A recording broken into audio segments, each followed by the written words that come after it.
নমস্কার, আমি মোকাম্মেল হক, উজালা বাংলা নিউজ। আজ আমরা চলে এসেছি উত্তর 24 পরগনার বসিরহাট সাংগঠনিক জেলার হাড়োয়া বিধানসভার অন্তর্গত দাঁতপুর পঞ্চায়েতের মূলত দাঁতপুর বাজারে আজকে যে এই যে বিশিষ্ট সমাজসেবী, শুধু তাই নয়, শিক্ষা জগতের তিনি একজন নক্ষত্র।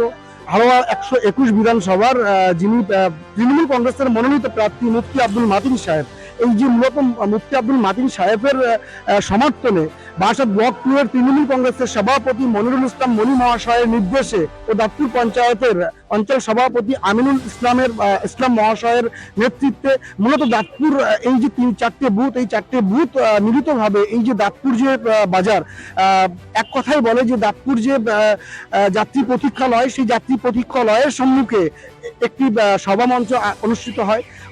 এই উক্ত সভা মঞ্চে লক্ষ্য করা যায় যে শুধু তাই নয়, বারাসাত ব্লক 2 এর সমস্ত তৃণমূল কংগ্রেসের নেতৃত্বের উপস্থিতিতে এই সভা মঞ্চ অনুষ্ঠিত হয়। শুধু তাই নয়, এখানকার যে তৃণমূল কংগ্রেসের কর্মী সমর্থক সহ এখানকার যে সাধারণ তৃণমূল কংগ্রেসের কর্মী সমর্থক সহ সাধারণ তৃণমূল কংগ্রেসের যারা নেতৃত্ব, তাদের নেতৃত্বে ও এখানকার যে লোকাল নেতৃত্ব আছে, এই যে 4টে বুথের মূলত 4টে বুথের যে তৃণমূল কংগ্রেসের যে নেতৃত্ব, তাদের ব্যবস্থাপনায় এই সভাটি অনুষ্ঠিত হয়। শুধু তাই নয়, আমরা এটাও আপনাদেরকে দেখাবো সভা মঞ্চ থেকে হাড়োয়া বিধানসভার যে তৃণমূল কংগ্রেসের মনোনীত প্রার্থী মুফতি আব্দুল মাতিন সাহেব তিনি কি বলেছেন সেটাও আপনাদের দেখাবো। তার পাশাপাশি আমরা এটাও দেখাবো বারাসাত ব্লক 2 এর পঞ্চায়েত সমিতির সভাপতি মনোহরা বিবি মহাশয়া তিনি কি বলেছেন সেটাও আপনাদেরকে দেখাবো। আসুন।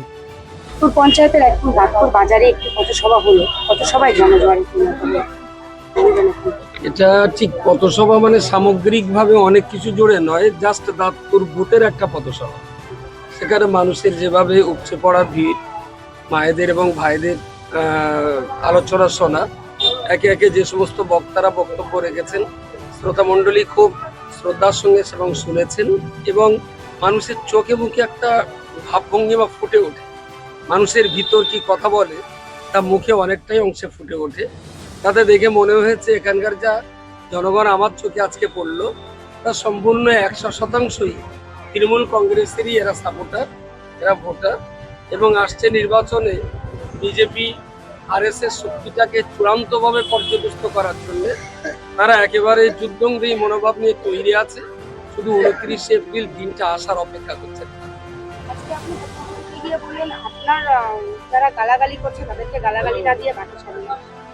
অ্যাকচুয়াল অনেকেই তো বোঝে না ব্যাপারটা। আমার পলিটিক্সে আসাটাকে অনেকে ভালো বলে নেয়, হতেও পারে তাদের বুঝটা হয়তো ঠিক, আমার বুঝটা হয়তো কম। পৃথিবীতে সব জানতে এমন মানুষ তো হয় না, আর আমি ব্যক্তি হিসেবে আমি যে ভুল করবো না তাও তো হয় না। তো ভুল যদি আমার হয়ে থাকে, সবচেয়ে বুদ্ধিমান ব্যক্তিরা করবেন কি, আমাকে ডেকে বলবেন যে এটা না ভুল হয়েছে। তো তার জন্য অন্যায় করে ভুল স্বীকার করাটা হলো মহৎ ব্যক্তিদের কাজ। আমি সেই নীতিতেই চলি। যারা ভুলটা ধরিয়ে না দিয়ে অযথাই ফেসবুকে বা সোশ্যাল মিডিয়াতে উল্টোপাল্টা মন্তব্য করছেন, আমার মনে হয় তার একটা অংশে আমার লাভই করছেন। কারণ আমার জীবনের যে সমস্ত ত্রুটি বিচ্যুতি আছে, ইসলামিক দৃষ্টিতে বলতে গেলে বলা যায় আমার সেই পাপের ভাগগুলো তারা নিচ্ছেন, আর তাদের স্বভাবের অংশটা আমার আমলনামায় বিভক্ত করা। সুতরাং যারা গালিগালাজ করছেন, আমি তাদের সঙ্গে একবারও শত্রুতা করতে রাজি না। তাদের সঙ্গে আমার বন্ধুত্বই থাকবে, ভালোবাসাই থাকবে। তাই বলছিলাম যে আরো একটু মিষ্টি খাইয়ে দেওয়া, যাতে বেশি করে গালিটা দেয়, আর আমার লাভটা আরো বেশি হবে। না, কোনো পদক্ষেপ আমি নেব না তাদের জন্য। যদি আমি ক্ষমতায় ফিরতে পারি, আল্লাহ যদি আমার কাজ করবার সেই সুযোগ দেন। আমার জীবনের সবচেয়ে বড় লড়াই গত 20 বছর ধরে আমি চালিয়ে এসেছি 2008 সাল থেকে, যে আমার কমিউনিটির প্রত্যেকটা ছেলে এবং মেয়েকে উচ্চ মাধ্যমিক পর্যন্ত পড়াশোনা করতেই হবে। পড়াশোনা করা মানুষ কখনো গালিগালাজ করবে না। শিক্ষিত মানুষের সঙ্গে কথা বললে তারা যদি দুটো বিরোধিতা কথা বলে তাতেও কিছু জ্ঞান হয়। এই জন্য শেখ সাদি বলেছিলেন, শিক্ষিত মানুষের সঙ্গে জাহান্নামে থাকতে রাজি, কিন্তু অশিক্ষিত মানুষের সঙ্গে জান্নাতে থাকতে আমি রাজি না। সুতরাং যদি আমি ক্ষমতায় কখনো আসি, মমতা ব্যানার্জির আশীর্বাদ দোয়া যদি থাকে, তাহলে আমার প্রথম কাজ হবে আমার কমিউনিটির 3 বছর থেকে 18 বছর পর্যন্ত সবাইকে স্কুলে নিয়ে আসা, সবাইকে পড়াশোনার জায়গাটা অত্যন্ত সহজলভ্য করে তোলা, এবং তাদেরকে বলে বুঝিয়ে যেভাবে পড়াশোনাটা করানো। তারা যে গালিগালাজ করছে, আমি আশা করব একদিন তারা যদি লেখাপড়া শেখে, একদিন যদি তারা পলিটিক্স বোঝে, একদিন যদি রাষ্ট্র আর সমাজ ব্যবস্থা তারা বুঝতে শেখে, তাহলে নিশ্চয়ই তারা আর কখনো গালিগালাজ করে নিজের ভাবমূর্তিটাকে সমাজের কাছে নষ্ট করবে। পথসভা হচ্ছে প্রার্থী মাতুল সাহেবের সমাপ্তি উপস্থিত ছিলেন আপু আর কি বার্তা রাখবেন? আজকের বার্তা দেওয়া আমাদের তৃণমূল কংগ্রেসের প্রার্থী এবং যেখানে মিটিং হচ্ছে চ্যাটা মিটিংয়ে সেখানে জনসভায় পরিণত হচ্ছে, সেটা আপনারা গিয়ে দেখতে পাচ্ছেন। যেভাবে বাংলাটাকে ভাঙার চেষ্টা করছে, বাংলা ভাষাটাকে অপমান করছে, মানুষ কিন্তু সেটা বুঝে গেছে যে বিজেপির কি অত্যাচার, তার সাথে বিজেপির থেকে টাকা খেয়ে এই যে আইএসএফ নামক যে মাতিন সাহেবের এগেনস্টে দাঁড়িয়েছে পিয়ারুল, আজকের বলুন তো আজকের এই মাতিন সাহেব আর পিয়ারুলের মধ্যে পার্থক্যটা কি? যে প্রার্থী এখন হয়েছে, আগে তিনি হননি, তিনি হাইজ্যাক বলে কিডন্যাপ করেছে। এই মিথ্যাবাদী প্রার্থী আজকের এই সমাজের মানুষ যদি তাকে দুটো ভোট দেয়, সেটাও মনে হয় ভুল হবে।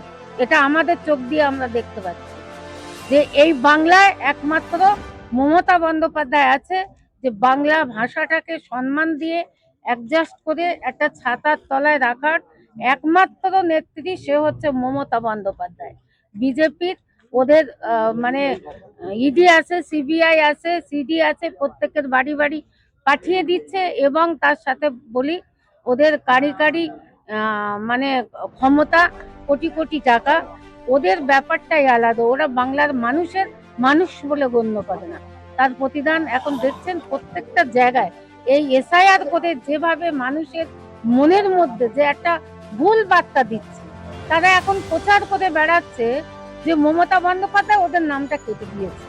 যারা মানে এখন সেই আগের মতো 34 বছর মানে 2011 সালের আগে হলে সেটা মানুষ বিশ্বাস করে নিত। মমতা বন্দ্যোপাধ্যায় 2011 সালে ক্ষমতায় আসার পরে মানুষের চেহারা, মানুষের ভোল পাল্টে দিয়েছে। মানুষের স্বাধীনতা মানুষ এখন বুঝে নিতে শিখেছে। আজকে তো ওরা ভুলভাল বোঝালে সেটা কিন্তু বুঝবে, সেটা কিন্তু মানুষ কিন্তু বুঝবে না। মানুষ শেষ কথা বলে, মানুষ হচ্ছে সরকার গড়ার কারিগর।